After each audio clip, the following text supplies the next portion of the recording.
Hi there, it's Jen, and I am excited to be joining another blog hop for Altenew. This is their washi tape and embossing paste release, and these are a few of the things that I will be using in this video. I am so excited about these. They're so super pretty.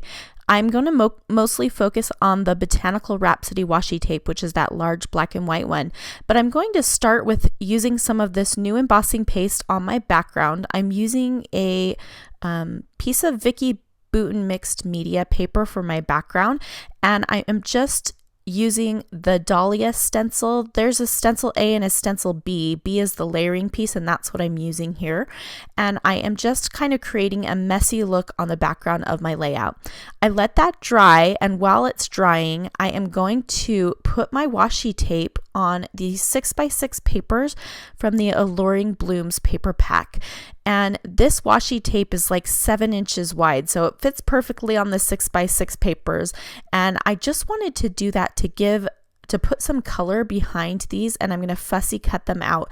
And I think they turn out so pretty. I love how many different ways you can use that washi tape.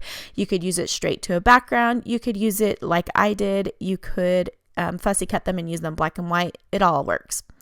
So now my background is dry, and I'm taking my Altenew watercolors and I'm just adding some color onto the background. And I'm kind of using the same colors that I used to back my washi tape with. And those pattern papers were super bright, but because the washi tape, it's transparent, but it gives it a little bit of a cloudy effect. It softens the color a little bit. And so I'm using some kind of pinky colors, peach, and then also like a light blue. And this just works out so pretty. I love the way the watercolor looks on top of the embossing paste. You could definitely mix the embossing paste with some color and put the embossing paste down in a color to start with. But I think that the way that the watercolor moves in the nooks and crannies of where the embossing paste dips down, it looks just really, really pretty. I forgot I also added an embedded yellow. So this is kind of a rainbow effect because when those colors mix, you're going to get the in-between colors, right? Look how glorious that is. I just love it. I set that aside to dry, and then I finished cutting out all of my little floral pieces. I fussy cut those out.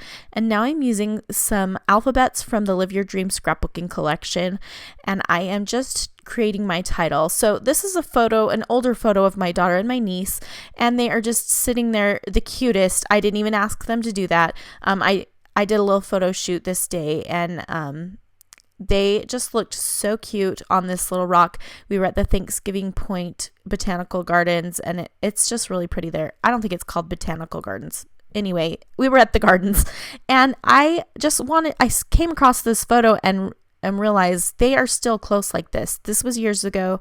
My daughter's now 13 and my niece is 9, but the other day my sister-in-law texted me and said, Malia had slept over at their house on spring break, and said, I love that your daughter is 13 and she is happily hanging out with her 9 and 3-year-old niece cousins.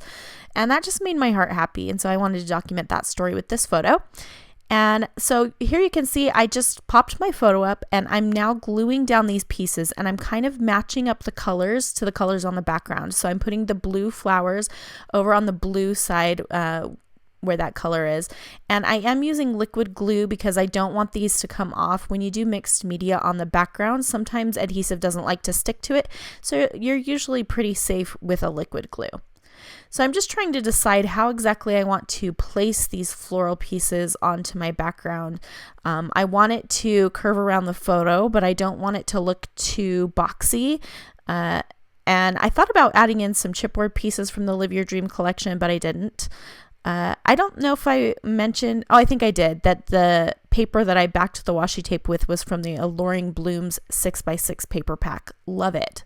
So I'm feeling like I need a couple more pieces, so I'm just going to cut those out.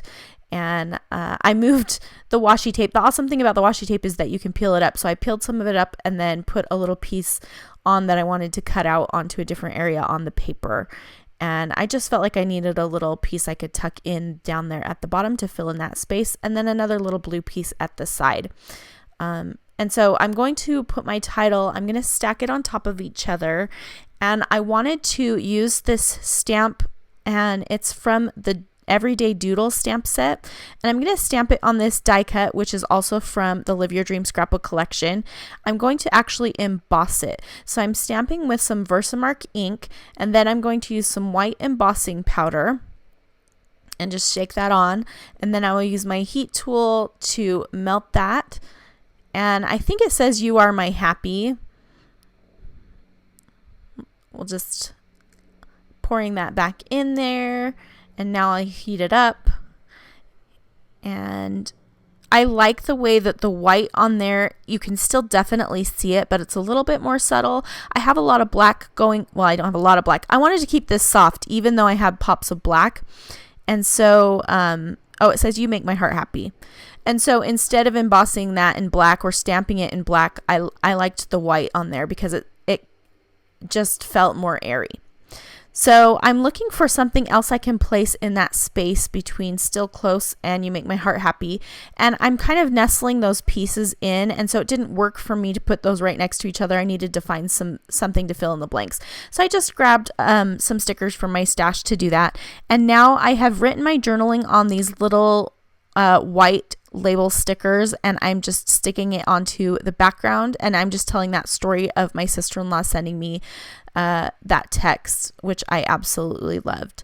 So I felt at this point that it needed a little something more. I'm going to stamp the date right above the journaling, and then I add a few more pops of black with some black enamel dots, and then just some black spray mist. And you can see I'm putting on a little bit more here, and that finishes this layout up. So here are some close-up photos. There are gift certificates up for grabs, a $30 and a $15. So be sure to head over to my blog at CraftyJenSchow.com to find out how you can win, and be sure to visit all the other people on the hop. They will be listed on my blog as well. Thanks so much for watching, and I hope to see you again soon. Here at the end of the video, there are a couple other videos that you might enjoy that I've created for Altenew. Thanks so much for stopping by, and hit that subscribe button if you haven't already, and we'll see you again very soon.